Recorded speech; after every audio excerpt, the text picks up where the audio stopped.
Sibingelele ngane zakwethu emakhunjini amanomhlabi eMpumalanga seNingizimu seNtshonalanga uDkt Sibong Mdimande lo magobo abamnyama adele ngulala emhlahlafini ingozi kangamfana bhembiso isikhumba senjendala ngasabasemi waphula ngidansela mnandi itshe etasa soqa umdansane kungiluzana abahlabe egunguluzi bethi bazoyibamba bayinqoma amahawu kodwa bayahlula namhlanje udada lamanzi elitude edami lidunga amanzi edomeleni lisambane sempumkoti singawulala imvukuzane ivukuza imizi yamaye amadoda walala ngalo namhlanje ngane zakwethu ngisenkanini for Christ isigodi la ngikhona sizothinta isihloko esikhulu la engizokhuluma khona ngokusetshenzwa kwemufi, ukusetshenzwa komufi isidumbu sakini kuyenzeka nifelwe noma nishonelwe.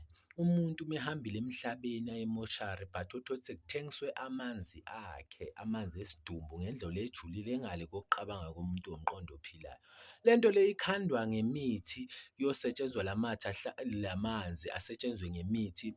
Mhlampe umuntu uhlezi uyadayisa ufuna uku-attract ama-customer seka-attract-a ngesidumbu sakini mara nina nazi senanqaba namfihla lo muntu, nazi ukuthi ulele ngokuthula, nazi ukuthi ulele ngesizotha kanti lo muntu lo kwathathwa amanzi akhe adayiselwa inyanga.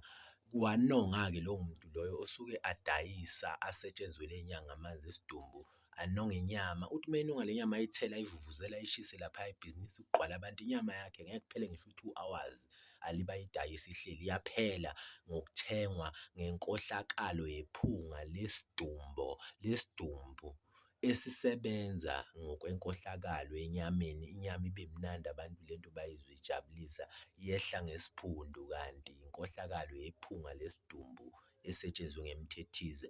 Kuyenzeka kwesinye isikhathi nawe uyithengile usuyolibha uthenga lapho njalo ubona iy'nto zakho y'ngahlangani kanti nawe usovalekile ngokuthi udle inkohlakalo e-wrong lo muntu kusetshenziswa isimo sani samanzi esidumbu kwanonga inyama wayidla wena le nkohlakalo leyo. Kuyenzeka futhi kwesinye isikhathi uthole ukuthi kugujwa abantu emathuneni noma ingane encane ngoba ingane encane if inganasona emhlabeni isuke igezekile noma ishonile ngoba ayinacala emhlabeni ishone iy'swane noma yini. Imbiwe kusetshenzwe ithambo layo ligaywe lihlanganiswe nemithi ejulile kukhandwe i-spice senkohlakalo yokudonsa abantu ukuthi kugqwale. Manidle lento leyo nina nizo-affect-eka esimeni sempilweni kwesinye isikhathi nani nomndeni makwenziwe lento leyo uthole ukuthi isidumbu esakini noma ingane yakini nani nizolimala into zenu y'valeke zingayi phambili. Ngicebisa abanye abantu kuthengwe kakhulu kuloyo muntu kanti nawe wena othengayo ulibe uthenge njalo ngenxa yokuthi inkohlakalo ejulile. Amen, ngiyathokoza.